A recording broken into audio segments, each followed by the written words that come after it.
just talking about volition. No, I think no. The relevant epistemological norms that I think are the relevant epistemological norms I think that fall under the moral normativity have to do with what kind of methods of thought you should adopt, not what beliefs should you have.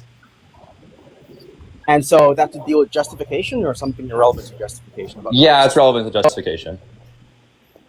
Okay, and so why is it the case that justification is going to be something which would be a subset of moral norms? Well, it's for the same reason I just explained. Like epistemological norms are just actions about, they're just mental actions. I'm just asking, what would be immoral about someone just always pursuing fallacious justification? So it is the case. It's immoral because it's irrational. System. Real quick, let me just clarify the points.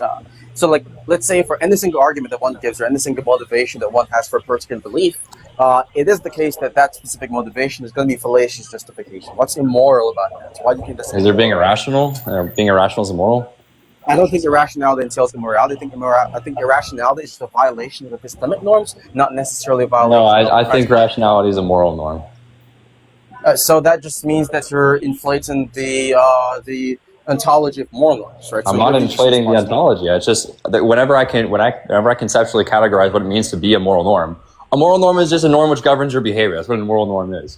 Okay, and inclusive in moral norms are what you might consider existential norms. So like be productive, be ambitious, etc. And then you have epistemological norms, which of course govern your methods of thought. Now both of them are actions of the person. They're both things that you can exercise will and do alternatively, which is why they're moral. Well, there's actually subtle distinction. Usually in philosophy, even though you can technically say that the beliefs or believing something is an action, it's not the type of action that is being referenced in the moral norm. So like for example, I know. That's what I said. Yeah, so but the method of thought. If you compare conceptual schemes, for example, regarding moral norms, right, and so forth, in my conceptual scheme of moral norm, it does not include epistemic norms, and your conceptual scheme is the opposite. I believe that your conceptual scheme is just less parsimonious. It's not less parsimonious because I'm not saying that epistemological norms, like I said. Yeah, no, but I'm saying the choice of belief is not the norm I'm talking about. I'm talking about the methods of thought. That's not the same thing. And even under that analysis, it would still be less parsimonious. What do you mean parsimonious? What am I trying to explain? No, I'm saying that your conceptual scheme of what a moral norm is has more complicated. No, what am I trying to explain? What am I trying to explain? You're trying to explain what epistemic norm is and whether or not it's going to be a subset of moral norms given your analysis of epistemic norms. I'm telling you that given that conceptual scheme is going to be less parsimonious. It's not less parsimonious because it has an explanatory advantage over your account, which is that mental actions are kind of actions. Wait, are you saying that it is the case that my account of moral norm cannot explain a given thing that's yours? Yeah, it has an explanatory deficit. Yes. Yeah, so what specific thing that it is logically impossible for my conceptual scheme to not give to explain? No, now you're saying logically impossible. I'm telling you it has an explanatory deficit. Well, cannot explain it, so I presume you're talking about it's obviously, it's epistemological modality. It's epistemological modality. It's the case that my conceptual scheme cannot explain the given data. When I say cannot, the modality is epistemic. That's the modality. Yeah, so what's the distinction, given your perspective, between epistemic modality and logical modality? Between epistemological modality and logical modality? Yeah. What's the distinction? Yeah, epistemological modality is restricted by the current context of known facts. That's the difference.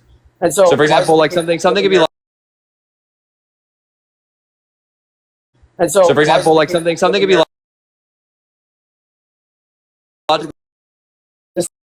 Modality is the broadest scope. I just want to make sure that you understand what it is before I even get on with the questions, right? So that's just the way I'm using the term. Yeah. So how would it be epistemically impossible for there to be some given data X? Given what I just gave. I just told you given what I gave. So the explanatory deficit under the epistemological modality is that. Given the epistemological modality, the explanatory deficit is that your view. If you're trying to say what is moral, what are moral norms? Moral norms have to do with having volition either which way over one action as opposed to another. It has to do with your behavior, and there's two different kinds. There's fundamentally two different kinds of behavior. There's mental things, and there's epistemological actions. So what is the data? So what is the data which my view cannot explain? all the things that your volition has control over. That's the data. The argument as to why my view cannot explain that specific data. Because you're completely omitting all of the different mental activities of the mind and pretending it's not something you have control over when it is. And how does that lead to the conclusion that you cannot explain all the given data that you just referenced a while ago? Because you're falsely omitting. that you have control over your mental activities in this way, which is why you don't consider it a moral norm. Falsely admitted this is based off the explanatory virtue. Because you do have control over your mental. Yeah, because you do have control over your mental circular, right? So it goes from. It's circular to say no. Wait, what's circular? No. I'm telling you why circular. Just wait for what kind of circularity? You have to do the point of whether or not you believe it is. What kind of circularity? Your position. I'm explaining what's circular, right? So no. What kind of circularity? It starts from you presupposing that moral norms is going to include the epistemic norms given your analysis.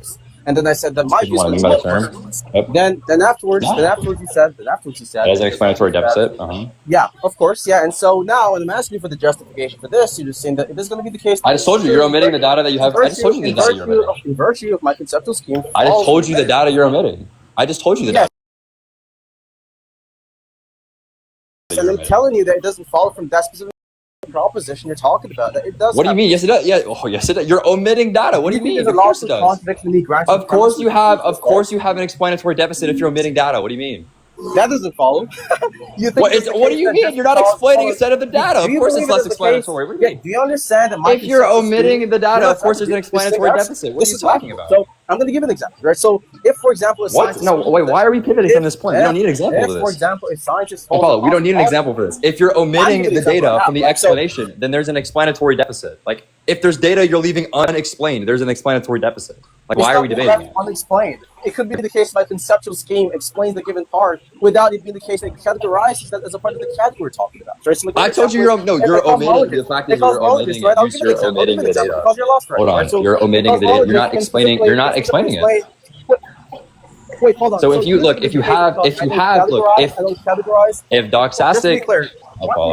doxastic voluntarism is true, if doxastic voluntarism is true, and you do in fact have volitional control over your mental faculties, and in terms of what mental processes you decide to elect for yourself, right? And then we the term morality or a moral norm, right? A moral norm has to do with the way in which you govern your behavior, okay? If you're explaining and accounting for doxastic voluntarism, that's simply, I mean, just by definition, it falls under the category of being a moral norm. Quickly, now that you're done panicking, is it the case that you believe that... You think I'm panicking? Analysis of what I mean by conceptual scheme?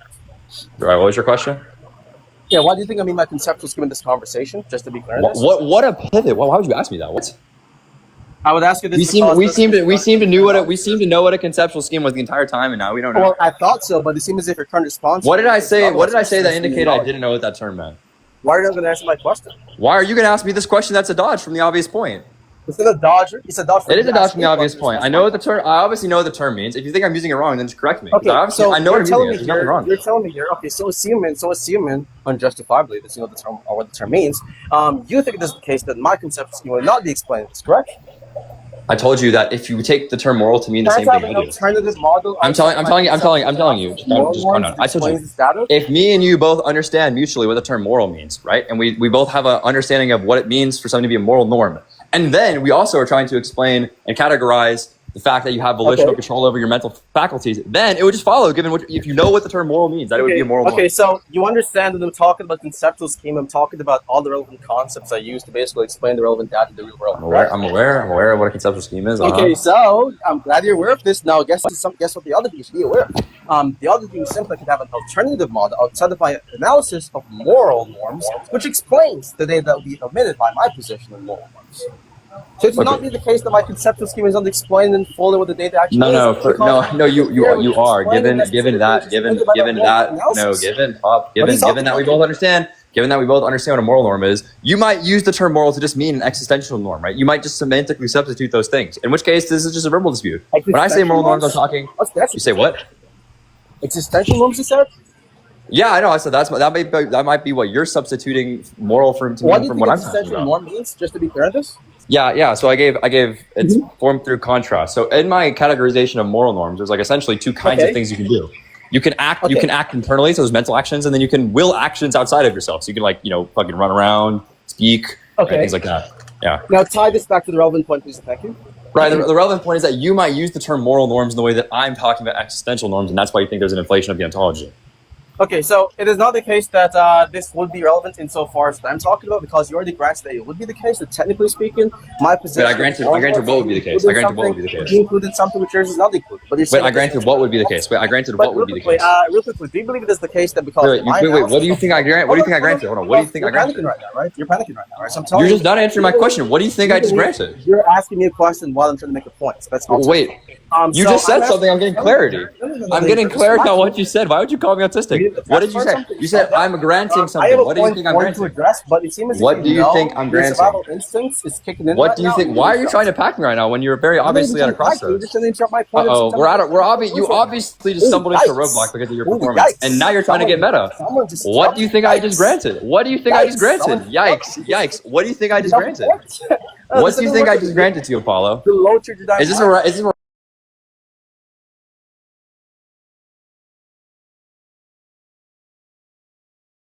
We know what's even more rhetorical. Oh, we're still on meta. You're like a monster flame, dude. You're like Infinity, bro. You cannot resist going to meta.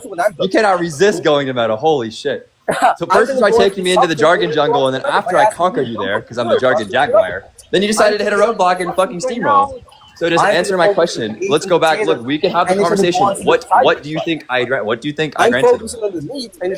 You're not on the fucking me, bro. You're on the sides. You're not even on the main dish. You're on the side dish, dude. You're on the potatoes, bro. Come on, let's go back.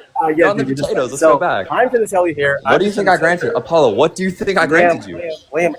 Bro, what do you think I granted you for real? There's something. Just calm down, dude. You're panicking. I'm calm. What do you think I granted you? So I'm telling you that what you think I've granted, or what you have in fact granted, this idea that my specific analysis of moral norms would be something which includes a particular thing, which is not included within your analysis.